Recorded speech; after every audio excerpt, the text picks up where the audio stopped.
မင်္ဂလာပါအများလေးအရင်ချစ်ဆိုပါတယ်ဒီနေ့ရွာမှာလေးအလူရှိတော့ကြာအများလေးရဲ့မောင်နှမကြီးရောက်နေတာဆိုတော့အရင်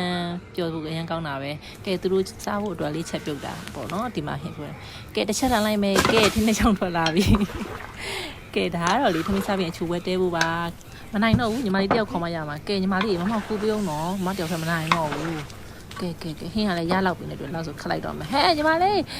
ပကံလေးတင်းကုန်ပြီဖဲတော့ငါစိတ်ရတဲ့နော်ကဲဟင်းလေးခက်လို့ကုန်ပြီသူ့ကိုတွေ့ရအောင်နော်ခဏလေးကြာလို့ရှင်မမတို့လေငါဟင်းလေးကြက်ပြီးဆင်းသင့်မယ်အေးဟုတ်တယ်အဲ့လိုလေးပဲအိုးမှွေထားရတော့ပြီးကြမှာမောက်တန်းလွန်ဒီခုအောင်ဟိုဟာလေမြို့မှာဆိုလို့ရှိရင်တန်းလွန်ဒီတစ်ထောင်တောင်ဖြစ်နေပြီအရင်စိတ်ကြည့်ရမြမထည့်ပြီးမှရမယ်စားကောင်းလားနော်အချိုးပဲပြီးဒါပြီးရင်မမကဖျဲသီးလေးခွဲကျွေးအောင်မင်းငါညီမလေးတို့နော်ဟိုမနှုတ်ဆက်နေပြီမေအမျိုးကြီးလာတွေ့ကြကြည်စမ်းဖျဲသီးကဒီမှာရွာမှာအပိုးဆုံးမေလေးစားကြနော်organic ဒီဆိုတော့လေအရင်ချိုးရကောင်းတယ်မလားဒီဘက်ကတော့အနီအောင်ဟာလေဒါကတော့ဦးများတို့အိမ်မရောက်တာကြာရမလားမှတ်မိကြသေးရတာညီမလေးတို့ရေကဲဒါကတော့သူတို့အိတ်ဖို့အတွက်အရာခင်းလာအောင်မယ်တတားပါ